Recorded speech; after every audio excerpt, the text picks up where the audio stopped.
It's been a long, hard grind for gold to get back up to 1900. And I know along the way, a lot of people have been expressing some frustration by gold's failure to make an even bigger move faster.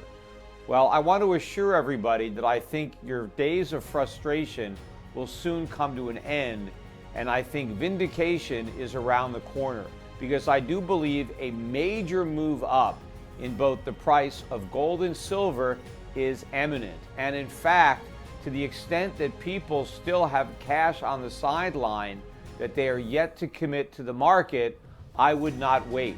I suggest that everybody have a full position.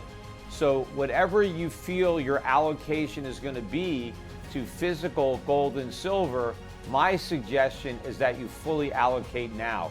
Don't wait for lower prices, because you're probably going to be waiting indefinitely, because I doubt they're going to get much lower. In fact, I expect them to get much higher.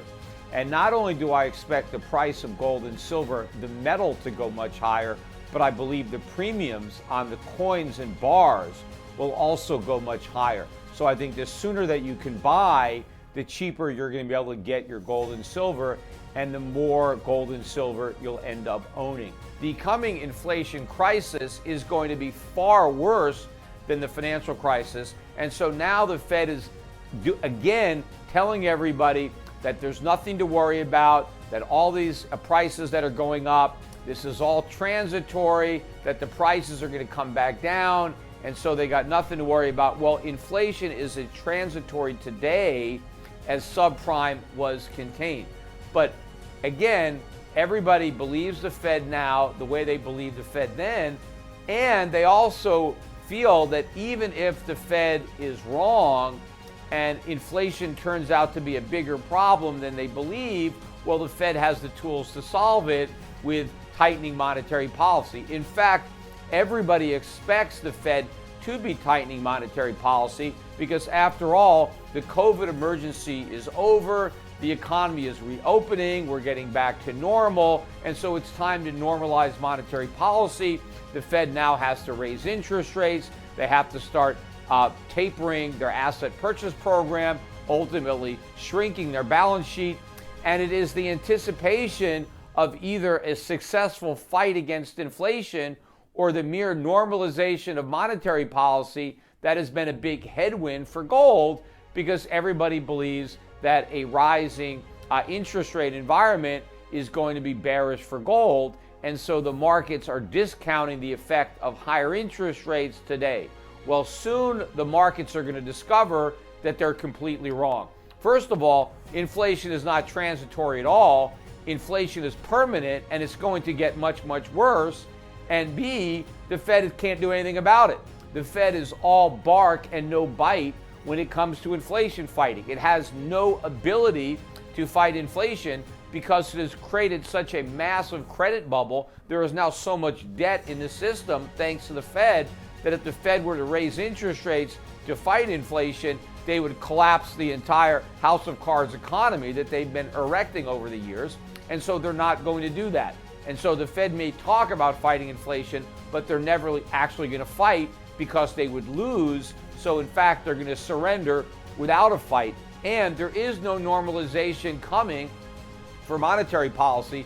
In fact, the Fed is actually going to be throwing gasoline on the inflationary fire, because we are going to have stagflation. This recovery that everybody is talking about is a myth.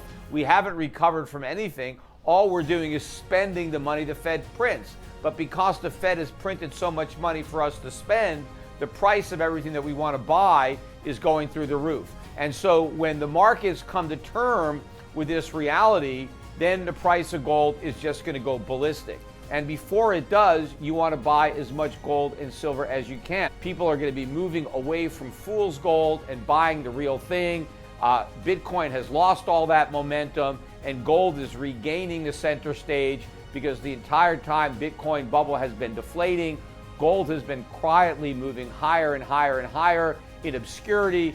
Not a lot of attention being paid to the gold market. This is the lull before the storm. People are still excited and focused on a bubble that's already popped, and they're missing a bull market that is in its infancy. In fact, somebody the other day had asked me, why is it that every asset out there is in a bubble except gold? And I think a lot of people are asking the same question. Well, the answer is because gold is the money by which everything else is overpriced. The reason that gold is not in a bubble is because everything else is in a bubble in terms of gold. Gold is the stable store of value. Gold is real money. It's a safe haven. And during bubbles and manias, everybody wants to buy the risk assets. That's where they're getting rich, whether it's in stocks, in real estate, in collectibles, or even cryptocurrencies. Whatever people are buying, it's in a bubble in terms of gold. And I expect all of those bubbles to pop, the air to come out, but the way I expect them to deflate is not with their dollar price going down, but with the gold price going up. That's how all these bubbles are going to pop. The price of everything is going to crash when expressed in gold and silver. And so what you want to do in advance of the deflation of the everything bubble is to own the asset that everything is going to be deflated against, and that is real money, that is gold and silver.